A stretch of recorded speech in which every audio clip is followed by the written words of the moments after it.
नमस्कार दोस्तों, south cinema से एक मूवी आई है जिसमें एक्ट कर रहे हैं नितिन और इसका नाम है रॉबिन हुड। तो रॉबिन हुड की स्टोरी काफ़ी ज़्यादा सरल सी है, पर फिर भी चलिए देखते हैं कि क्या है इस स्टोरी में।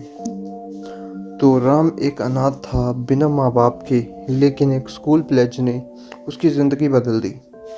उसने बचपन में एक लाइन सुनी थी, मेरा देश मेरा परिवार है। बस फिर क्या था। उस दिन के बाद से राम ने देश के हर कोने को अपना घर और हर गरीब को अपना रिश्तेदार समझ लिया। छोटी उम्र से ही उसने अमीरों से चुरा कर गरीब अनाथ आश्रमों को पैसा देना शुरू कर दिया।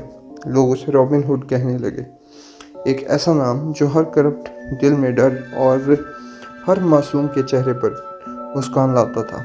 लेकिन पुलिस के लिए वो एक इलूसिव क्रिमिनल बन गया था, एक ऐसा चोर जिसका ना कोई नाम, कोई चेहरा और कोई पकड़ नहीं थी। दूसरी तरफ ऑस्ट्रेलिया में एक रिच बिजनेसमैन वासुदेव अपनी बेटी नीरा के इंडिया जाने को लेकर थोड़ा सा परेशान होता है। नीरा अपनी रूट्स से जुड़ना चाहती है, भारत की उस मिट्टी को छूना चाहती है जहां उसके दादा दादी ने कभी सेवा की थी। वासुदेव ने गूगल पे सर्च करने एक सिक्योरिटी एजेंसी हायर की, लेकिन उसे क्या पता था कि वो हैदराबाद की एक थोड़ी लो बजट, थोड़ी चिंदी सी एजेंसी थी जिसका मालिक था जनार्दन सुनीपेटा, जिसे लोग जॉनसनो के नाम से जानते थे। राम फेट के एक अजीबोगरीब ट्विस्ट में इसी एजेंसी में ज्वाइन कर लेता है। शायद किस्मत चाहती है कि उसकी कहानी नीरा से जुड़े। नीरा एक गांव जाती है जहां उसके दादा लोगों की मदद करते हैं, लेकिन वो गांव एक खौफ के साए में जी रहा होता है, जैसे कि साउथ की सारी मूवीज़ में होता ही है। स्वामी नाम का एक डेंजरस ड्रग डीलर उस ज़मीन पे अपने नशे का एम्पायर बनाना चाहता है।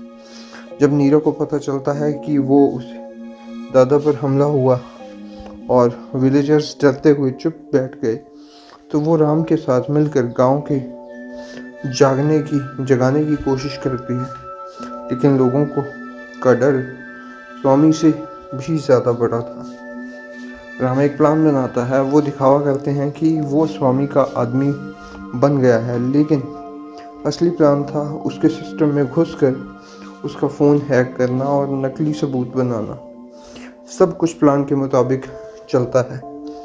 स्वामी को शक हो जाता है और वो राम को पकड़ लेता है। स्वामी के अड्डे में नीरा के दादा भी थे। राम को ड्रग्स देकर कंट्रोल करने की कोशिश होती है, लेकिन वो हर गुंडे को एक एक करके मार देता है। तब एक इमोशनल ट्विस्ट आता है। पता चलता है कि बचपन में जब राम एक अनाथ था, तब नीरा के दादा ने उसे बूढ़ी औरत को पैसा देते हुए देखा था। खुद भूखा था, लेकिन दूसरे की मदद की। दादा उससे इम्प्रेस हो गए और उसे उस प्रीमियम ऑर्फनेज में भेज दिया जहां वो डोनेशन भेजते थे। राम को वहीं से रॉबिन हुड बनने का आइडिया आया।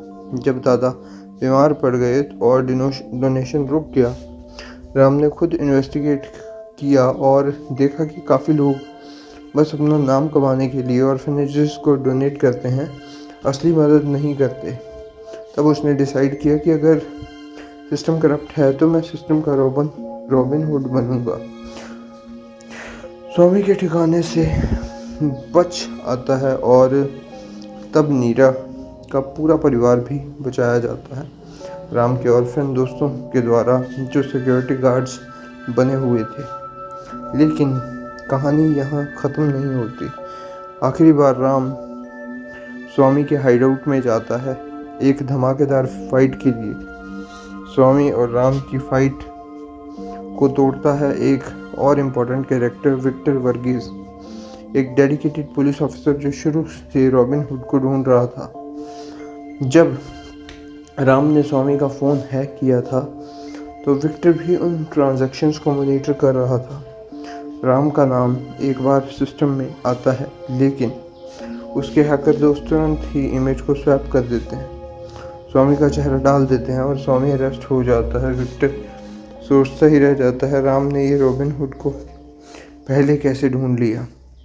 वही विक्टर जिसकी आंखों के सामने एक बार रॉबिन हुड यानी राम शूट कर निकल गया था, लेकिन राम ने पहले ही पुलिस स्टेशन में एक कंप्लेंट फाइल कर रखी थी, रॉबिन हुड ने मेरा पिता का पैसा चुरा लिया। ये एक चालाक चाल थी ताकि अगर कभी पकड़े भी जाएं तो वो एक सिटीजन बनकर दिखाए जाए जो रॉबिन हुड के अगेंस्ट है। क्लाइमैक्स में स्वामी जेल में होता है और उसके बगल में बैठा होता है एक और विलन, डेविड भाई, जो कहता है मुझे रॉबिन हुड ने नहीं, उस मूवमेंट ने पकड़ा।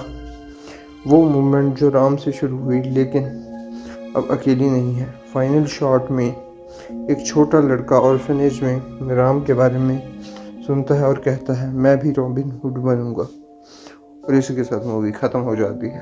तो ये था मेरा रिव्यू। मैं मिलता हूँ आपको किसी और मूवी के रिव्यू में, तब तक के लिए बाय।